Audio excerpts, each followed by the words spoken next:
Hi everyone, welcome to our YouTube channel Ayur Gyan Kendra. आज का हमारा टॉपिक है दंत मूलगत रोग। दंत मूलगत रोग मतलब कि जो डिजीज़ गम्स के अंदर होती है, जो डिजीज़ मतलब मसूड़ों के अंदर होती है, वो होती है दंत मूलगत रोग। जहाँ से दांत निकलता है, मतलब दंत का जो मूल है वहाँ की डिजीज़। तो सबसे पहले हम पढ़ेंगे इसमें दंत मूलगत रोगों की संख्या, कि दंत मूलगत रोग होते कितने हैं। आचार्य सुश्रुत ने दंत मूलगत रोग 15 बताए हैं, आचार्य वाघभट्ट ने 13। 15 रोग कौन कौन से हैं? शीताद, दंत पुपुटक, दंत वेष्टक, शोषीर, महाशोषीर, परिदर, उपकुश, दंत वैदर, वर्धन, अधिमास और 5 प्रकार की नाड़ियाँ। ठीक है, अब ये याद कैसे करेंगे हम? इसके लिए एक ट्रिक है। ट्रिक क्या है? शीत दंत पर, शीत दंत पर शोषीर हुआ, ठीक है, तो डुप्लीकेट डी यू पी से हमारे नाम आएंगे, इसलिए कैपिटल लिखा है। डी यू पी डुप्लीकेट, ठीक है। दांत DAANT दांत लगाए, ठीक है। शीत से शीताद, शीताद इनके आगे इनके रोग लिखे हुए हैं। शीताद के अंदर कफ और रक्त है। दंत पर, शीत दंत पर मतलब दंत पुपुटक, ठीक है। शोषीर, शोषीर और एक शोषीर मतलब एक शोषीर तो है, शोषीर से शोषीर, एक शोषीर से महाशोषीर, ठीक है। तो शोषीर और महाशोषीर।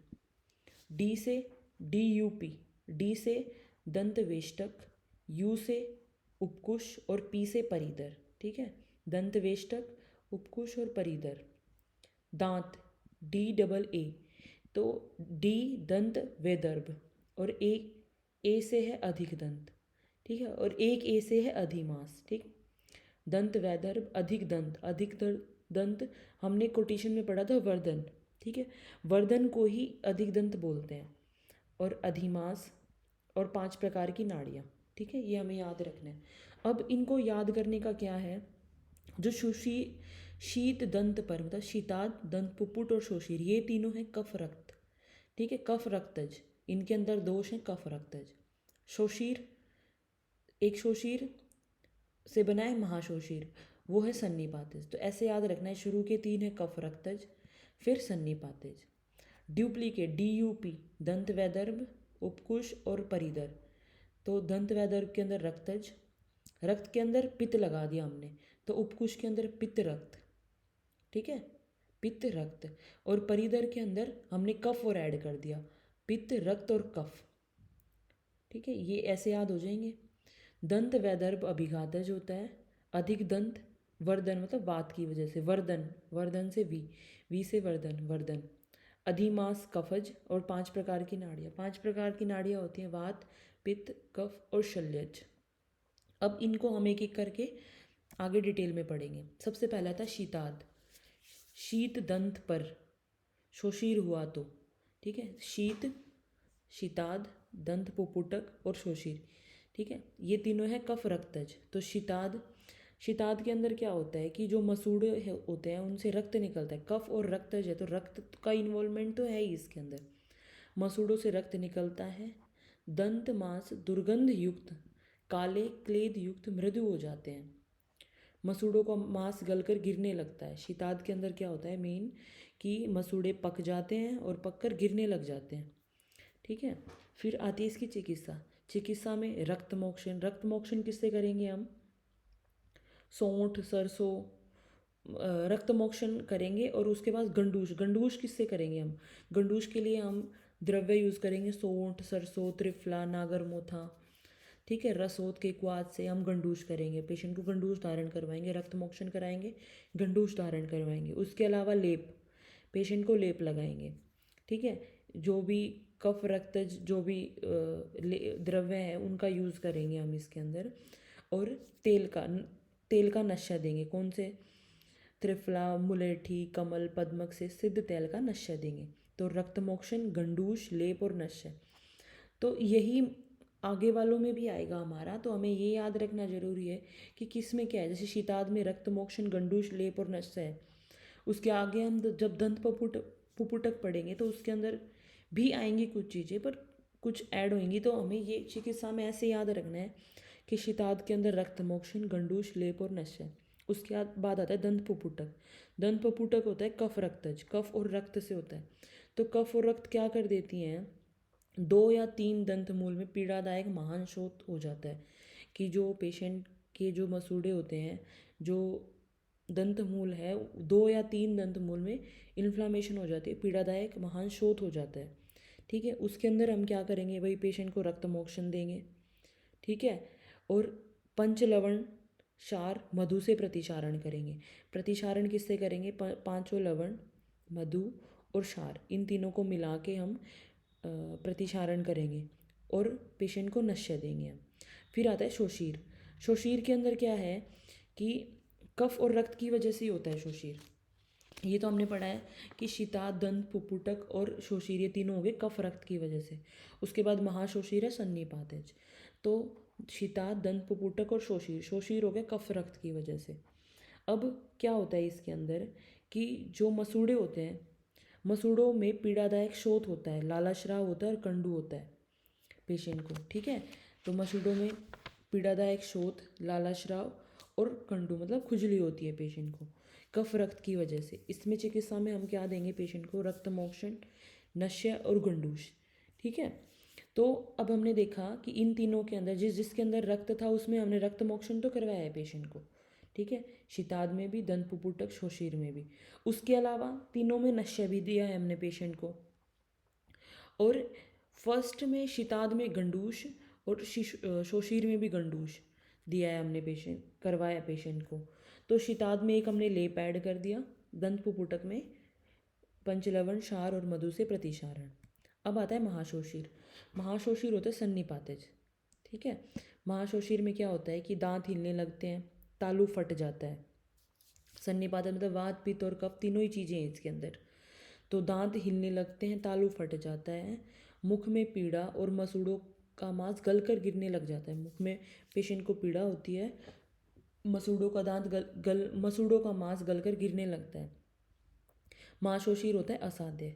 ठीक है, तो अब पिछले वाले हमने 3 देखे थे, रक्त मोक्षण, नश्य, गंडूश, लेप वगैरह थे उसके अंदर। महाशोषीर होता है असाध्य। अब आता है दंत वेष्टक। दंत वेष्टक होता है रक्तज। ठीक है, रक्तज होता है, इसके अंदर क्या होता है, पेशेंट के जो मसूड़े होते हैं उनमें पस निकलने लग जाता है। पस और रक्त मतलब पूए और रक्त निकलता है, मसूड़े से पूए और रक्त निकलता है, दांत हिलते हैं। दंत वेष्टक, वेष्टक से, दंत वेष्टक से याद रखना कि पूए और रक्त निकलता है और दांत हिलते हैं। ये रक्तज पढ़ा था हमने कि दंत वेष्टक रक्तज होता है, उसके अगले वाले में हमने पित्त ऐड कर दिया, मतलब उपकुश में हम पित्त ऐड कर देंगे। तो रक्त की वजह से मसूड़ों में पूए और रक्त निकलता है, दांत हिलते हैं। चिकित्सा में हम क्या कराएंगे पेशेंट को, रक्त मोक्षण, नश्य और गंडूश। ठीक है, न रक्त मोक्षण, नश्य और गंडूश हमने पहले किस में पढ़ा था, शोषीर के अंदर, और अब हमने यहाँ पढ़ा है रक्त दंत वेष्टक के अंदर। अब उसके बाद आता है उपकुश। उपकुश होता है पित्त और रक्त की वजह से। ठीक है, तो मतलब इसमें पित्त के भी गुण आएंगे और रक्त के तो आएंगे ही। ठीक है, उपकुश में क्या होता है कि मसूड़ों में जलन, पाक और दांत हिलते हैं, क्योंकि पित्त का इन्वॉल्वमेंट है, जलन और पाक तो होगा ही। तो मसूड़ों में जलन और पाक होता है, दांतों को रगड़ने या दबाने पर रक्त निकलता है। पेशेंट को अगर वो अपने मसूड़ दांतों को टच करता है या कुछ भी करता है तो उसको दांत को रगड़ने और दबाने से उसको रक्त निकलता है। मंद वेदना होती है और मुख से दुर्गंध आती है, स्मेल आती है। तो उपकुश में क्या करवाएंगे हम पेशेंट को चिकित्सा में कि शोधन करवाएंगे, वमन विरेचन से शोधन कराएंगे। उसके बाद शिरोविरेचन कराएंगे पेशेंट का। उसके अलावा रक्त मोक्षण, प्रतिसारण, प्रतिसारण त्रिकटु और शहद के साथ करवाते हैं हम इसमें। ठीक है, प्रतिसारण करवाएंगे, नश्य और कवल धारण करवाएंगे। इसके अलावा नश्य और कवल धारण हम करवाएंगे इसमें मधुरगण के द्रव्यों से, सिद्ध घृत से नश्य कराएंगे पेशेंट का, और उसी से हम पेशेंट का कवल धारण करवाएंगे मधुरगण के द्रव्यों से, सिद्ध घृत से। और प्रतिसारण हमने इसमें करवाया त्रिकटु और शहद से। अब उसके बाद आता है परिदर।